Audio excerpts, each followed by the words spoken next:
यंदाच्या सरकारने बजेटमध्ये एक्साईज ड्युटी 1% वाढवल्याने व्यापाऱ्यांनी यावर विरोध दर्शवला आहे। यासाठी विरार ते बोरिवलीपर्यंतच्या मिळून सर्व सोनाऱ्यांनी विरारमध्ये आंदोलन पुकारले। 2 ते 10 मार्चपर्यंत सर्व सोनाऱ्यांनी दुकानं बंद ठेवून आंदोलन केले आहे। महाराष्ट्र राज्य सराफ सुवर्णकार federation, Mira Bhayandar jewellers welfare असोसिएशनने 2 मार्चपासून 10 मार्चपर्यंत एक्साईज ड्युटी वाढवल्याच्या विरोधात बेमुदत बंद पुकारला आहे व सरकारने वेळीच याबाबत योग्य तो निर्णय न घेतल्यास हे आंदोलन असेच सुरू राहणार असून संपूर्ण राज्यभरातून बेमुदत बंद पुकारण्यात येण्याचा इशारा व्यापाऱ्यांनी दिला। याच्यामुळे ठेवलेला की जी एक्साईज ड्युटी सरकारने व्यापाऱ्यावरती लावली आहे, आज 3-3.5 वर्ष अगोदर सुद्धा ह्या लोकांनी लावली होती जेव्हा काँग्रेस गव्हर्नमेंट होती आणि आता तेव्हा त्यांनी ह्याच लोक विरोध करणारे होते। सध्या BJP शिवसेनाची गव्हर्नमेंट आहे आणि आम्हाला ही जी वित्तमंत्र्यांनी आता जे लावली आहे ड्युटी, एक्साईज ड्युटी, त्याचा आमचा विरोध आहे आणि टोटल आमचा संपूर्ण महाराष्ट्राचा विरोध करतो आहे। अख्खा हिंदुस्थानमध्ये तसा त्याचा विरोध चालू आहे आणि हा एक्साईज ड्युटीमुळे जे होणारा त्रासमुळे व्यापारी लोक आणि जे इन्स्पेक्टर चालू होणार आहे, व्यापाऱ्याचं काम वाढणार आहे, व्यापाऱ्याला बाधित होणार आहे। त्यासाठी आम्ही स्पेशल सर्व हा समजून की याच्या पुढे भ्रष्टाचार नाही पाहिजे, ही झाला तर भ्रष्टाचार होणार आणि भ्रष्टाचाराला महत्त्व देण्यासाठी जर तुम्ही चालू करत असाल तर ठीक आहे, तुम्ही चालू करा। बाकी याच्यामुळे भ्रष्टाचार, आम्ही तो गोल्ड कंट्रोल ॲक्ट पण बघितलेला आहे, आम्ही 1963चे कायदे पण बघितलेले आहे। आज तुम्ही हा एक्साईज ड्युटी लावणार आहे 1.5 कोटीचे वरती, तुम्हाला अजूनपर्यंत समजा काही टॅक्स भरायचा नाही, 6 कोटीचे वरती 1%, पण 1.5 कोटीचा माणूससुद्धा त्याला रजिस्ट्रेशन करावं लागेल। म्हणजे कुणी पण इन्स्पेक्टर तिथे येऊन त्याच्यासाठी विचारू शकतो। कुठे गाळणीवाळीचे इथे एक छोटे निरक्षर लोक असतात, त्याला गाळणीवाळीचे इथे जाऊन त्याला सांगायचं तुझे हिशोब कितो कुठं, त्याला अमुक गाळणीवाळे असे असतात त्यांना लिहायला पण येत नाही, कुठे जा रहा आम्ही घालायला वगैरे। आता सोना जर आटणी करायची असतात ते गव्हर्नमेंटची कुठल्याही रिफायनरीमध्ये करावं लागेल क्या प्रत्येक ठिकाणी एवढी मेंटेन गव्हर्नमेंट करू शकणार काय? आम्हाला सोना 10 ग्राम पण असतो, 20 ग्राम पण असतो, 50 ग्राम पण असतात आणि छोटे ग्रामचा 2-5 ग्राम पण असतो छोट्या व्यापारी। सरकारकडे मांग काय? आमची हाच माग आहे की आम्हाला एक्साईज ड्युटी नको आहे। तुम्ही GST लावायचं असेल GST लावा, बाकी आम्हाला हा नको आहे। आम्हाला गव्हर्नमेंटला आम्ही हेच सांगतो, आम्हाला गव्हर्नमेंट जे व्यवस्थित चालवतं यासाठी आमचा विरोध नाही, पण आमचा विरोध आज आहे की जे नियम लावले गेले आहे आणि एक्साईज ड्युटीला पुन्हा एकदा जीवित करायची जे कोशिश केली अरुण जेटलीजीने ते नाही पाहिजे। आमचा 2 तारीखपासून आमचा कंप्लीट बंद आहे आणि आम्ही 10 तारीखपर्यंत आम्ही बंद ठेवणार आहे। आमचे फतेचंदजी रांका, महाराष्ट्र राज्य सोनकार फेडरेशनचे अध्यक्ष, त्यांच्या काल मीटिंग पूर्ण पुण्याला मीटिंग होती, त्या मीटिंगमध्ये असे ठराव पास झालेला आहे की सर्व व्यापाऱ्याला विनंती करून सांगतो की 10 तारीखपर्यंत बंद ठेवायचा आणि तो विनंतीला आम्ही स्वीकारली आणि सर्व व्यापाऱ्याच्या बरोबर आज मीटिंग केली। उद्या आमच्या संकेश्वर धाम ठाण्याला पण मीटिंग आहे आणि प्रत्येक दिवस वेगळे ठिकाणे आमची मीटिंग होणार आहे। 2 तारीखपासून बंद आहे आमचे 3 दिवस, आज 4था दिवस आहे आणि अजून पुढे बेमुदत राहील। बंदमध्ये आमचे मुंबई, महाराष्ट्र, टोटल अख्खा हिंदुस्थान याचा विरोध करतो आहे। आम्ही सर्व ठिकाणी फोन केला आहे, महाराष्ट्रामध्ये पण फोन केला आहे, गुजरातमध्ये पण फोन केला आहे, राजस्थानला फोन केला आहे, MP ला सुद्धा केला आहे, हैदराबाद, कर्नाटका, तमिळनाडू वगैरे सर्व ठिकाणी टोटल बेमुदत बंद आहे। माझा एरिया, मी महाराष्ट्र राज्य सोनकार फेडरेशनचा व्हाईस प्रेसिडेंट म्हणून निवडूक झाला आहे आणि माझा एरिया दहिसर ते विरारपर्यंत आहे आणि आमच्या याच्यामध्ये कमीत कमी 2000 ते 2500 व्यापारी आहे आणि ते सर्व टोटल आज कंप्लीट शटर लॉक अँड की आहे। आज आमचे टोटल व्यापारी मीरा रोड ते विरारपर्यंत बंद आहे आणि 300 ते 350 लोक आता पण इथे जमलेले होते।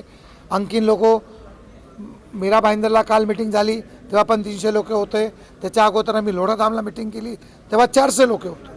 सर्व कंप्लीट 100% बंद आहे आणि आम्ही व्यापाऱ्याला विनंती करून सांगतो आहे की हा इन्स्पेक्टर जर चालू झाला तर तुम्ही छोट्या व्यापाऱ्याला लई भारी त्रास होणार आहे, त्या त्रासला वाचवण्याकरता आम्ही बंद ठेवतो आहे।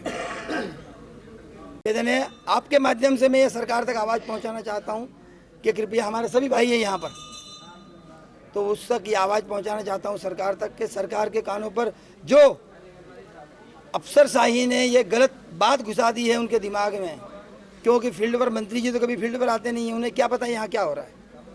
हमारे व्यापारियों के साथ एक बार आप टीम लेके निकलिए, कितनी असुरक्षा की भावना है व्यापारियों में, लोगों के साथ क्या घटनाएं हो रही हैं, कितने के चोरी के केसेस हो रहे हैं, और ये जो फर्जी रिकवरी हो रही है,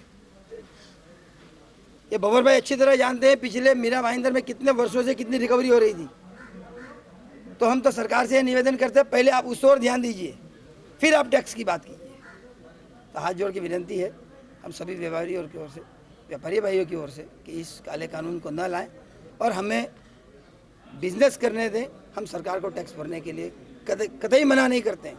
हमारा ये आंदोलन है न सरकार के खिलाफ है, न प्रशासन के खिलाफ है, न पुलिस के खिलाफ है, न किसी संस्था के खिलाफ है। हमारा आंदोलन सिर्फ इस इंस्पेक्टर राज के खिलाफ है, इस काले कानून के खिलाफ है। व्यापारी एकता जिंदाबाद, व्यापारी एकता जिंदाबाद। सरकारने व्यापाऱ्यांवर जी एक्साईज ड्युटी लावली आहे, संपूर्ण राज्यभरातून याला विरोध होत आहे।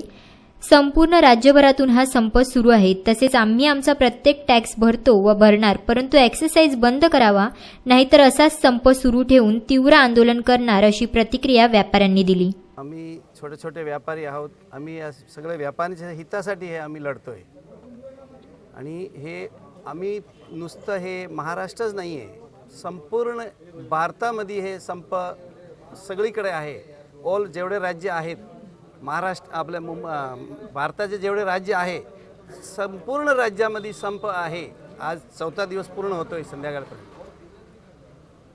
आणि हे जेव्हा काँग्रेस सरकार होती तेव्हा आमचे विरोध पक्षाने श्रीमान यशवंत सिन्हाजीने हे विरोध केला होता, हा काळा कानून लावण्याकरता, म्हणजे विरुद्ध करून आमच्या व्यापाऱ्यांना सपोर्ट दिला होता। आणि त्यांना माहिती होता की हे लावला तर व्यापाऱ्यांना बरीच अडचण येणार आहे, हे इन्स्पेक्टर आज येणार आहे, छोटे छोटे व्यापाऱ्यांना एवढा हिशोब ठेवता येत नाही, म्हणजे प्रत्येक अक्षरावर एक एक शब्द विचारणार, एक एक अक्षरावर सोने चांदीच्या धंद्यावर एक एक अक्षरावर ते हिशोब ठेवायला लावणार, ते हिशोब छोटे छोटे व्यापाऱ्यांना जमणार नाही। ह्याच्याकरता आमची अडचण आहे की हे काळा कानून नको आहे आम्हाला। हे जे एक्साईज ड्युटी लावलेली आहे त्याच्याकरता ही एक्साईज ड्युटी आम्हाला नको आहे।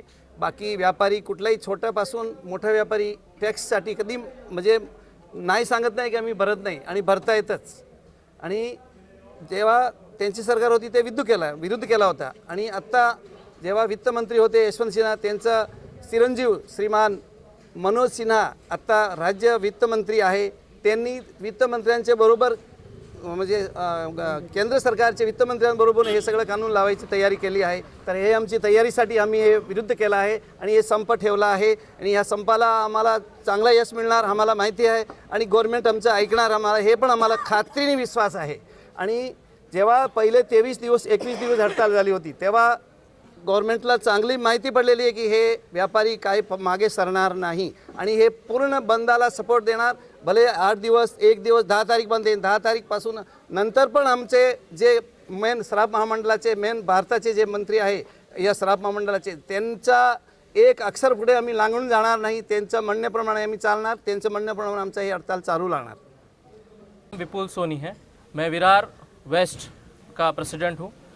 मेरी सरकार से यही मानना है कि जो बीजेपी सरकार जिसे व्यापारियों ने बनाया है, जो व्यापारियों के लिए है, वो सरकार आज हम व्यापारियों की सुन नहीं रही है।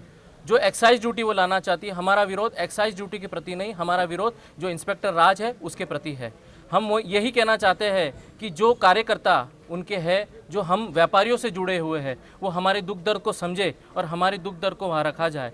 मोदी जी से मैं यही कहना चाहता हूँ कि जो दिल की बात है वो दिल तक पहुँचे और हमारे दिल की बात वो समझे, और जो एक्साइज की जो बोझ हम पे लादा जाता है उसको हटाया जाए। हम गवर्नमेंट से यही हाथ जोड़ के विनती करते हैं कि हमें जो तकलीफ़ें हो रही है वो तकलीफ़ों को दूर करें। हम हमेशा बीजेपी के साथ रहेंगे, और इस तरह अगर हमारा बोझ को उतारा जाए तो हम हमेशा बीजेपी के साथ रहेंगे। धन्यवाद। दरम्यान व्यापाऱ्यांनी केलेल्या आंदोलनाकडे सरकार लक्ष देऊन यावर काय प्रतिसाद देईल हे येत्या काळात दिसून येईल।